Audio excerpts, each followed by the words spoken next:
Hello and welcome. I'm Tony Trongone, Superintendent, Millville Public Schools, here to provide you with another update via the Weekly 3 with Tony T. So today's topics are three, as always. So number one will be our continued focus on students and focus on staff.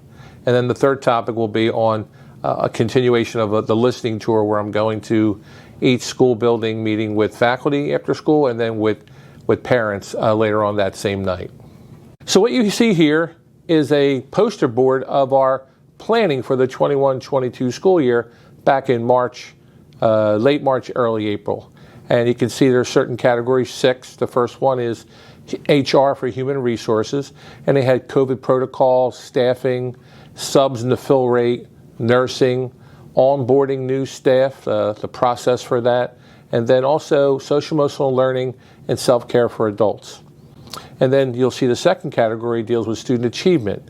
So when you see CNI, that's curriculum instruction, professional development, assessment, character ed, equity, and special ed.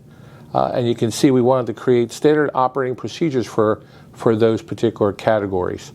And then 3 would be capacity, for lack of a better term, because it deals with the operations of the district. So facilities being COVID ready, the air quality, the completion of the high school, security with the vestibules and the cameras and drilling, and also technology with devices that are needed for our kids. So that's that category. And then 4 was communication. So we've made some changes in the district. So we wanted to make sure that they're clearly delineated, but there's an internal communication that needs to improve, but also our external communication that I hope you've seen a great level of improvement in that area.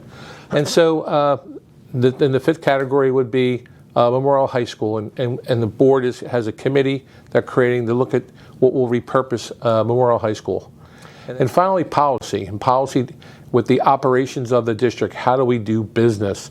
So, and we have HIB there for harassment, intimidation, and bullying, but also just the procedures for the day-to-day operations of the building. And you can see they're highlighted in yellow: COVID protocols, which was big, assessment like student achievement, character ed with behavior, and then HIB with student behavior. And then this past week, we, as a cabinet, we had to regroup and refocus and say, okay, what are some things that we should focus on moving forward now that we're 2 years into the school year? And you can see staffing, discipline, district organization, student achievement, standard operating procedures. And then what we did then after we put that on the poster board, we said, okay, everybody can rate their top 3. And you can see that staffing was a big issue regarding filling open positions, substitutes, attendance, and staff absences. And then the other big one was discipline, student discipline. And then below that, you'll see communication still needs to improve within the district, with administration. We have to improve our communication. And then staff morale and self-care for our staff. So we had to have a program for our staff because they're going through this as well as the students. And then finally, it was pretty interesting that COVID was later down on the list, as it was top in the list in the spring. Now it's further down in regarding to contact tracing, testing, and who was excluded.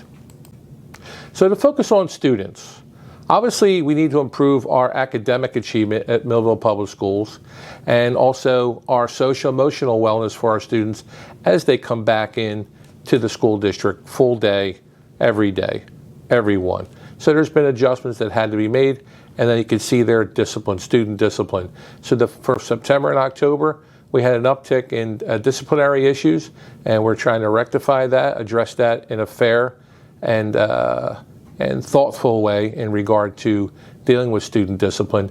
And I can tell you this is November 12th, that things have improved in the last 2 weeks, and we're looking for continued improvement in this area. So our second update is our focus on staff, and we focus on staff every day, but it is different now that we're coming out of a pandemic. So staffing, as mentioned in the previous poster board, and filling of open positions. We need to fill those open positions because staff are stretched real thin right now covering for those open positions. And then substitutes. We have a real low fill rate because there's a lack of substitutes for when people are absent. And then also we're going to look at examining existing administrivia or procedures that we do day to day that we might have to postpone or put a moratorium on as we move forward. We want to have a level of accountability, but we have to put the lens on whatever those activities are as far as administrivia and procedures on its impact on student learning and student well-being. And obviously we'll keep them at the high leverage points. But what are we doing that doesn't impact that? And let's put a moratorium on that so we can move forward.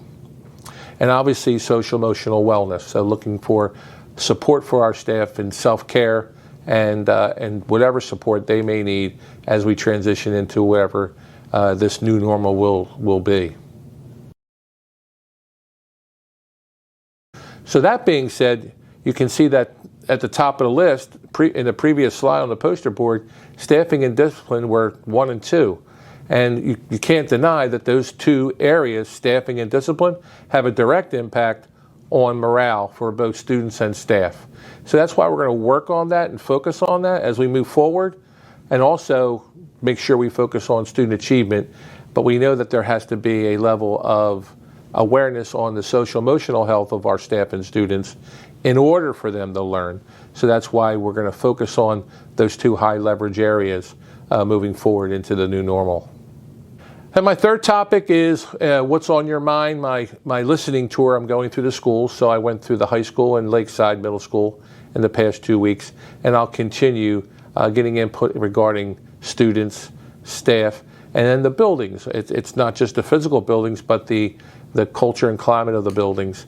And we want your feedback on the strengths. There's also areas we need to improve. And we're going to look to take action on the quick fixes, but then also look long term and then use the data that we collect from the school visits and when the board meets to create their new strategic plan. So upcoming events. On Friday, November 12th, the varsity football playoffs continue. It's a semifinal game against Pennsauken at Wheaton Field, again at 6 p.m. On November 17th, a continuation of my superintendent's listening tour at Rick Avenue. On November 18th to 20th, we'll have the dessert theater at Lakeside Middle School. Tickets are on sale now. On November 20th, we'll have the Academic Bowl at Lakeside. And on November 19th and the 22nd and the 23rd, there'll be early dismissal for parent-teacher conferences for all elementary schools and the Child Family Center.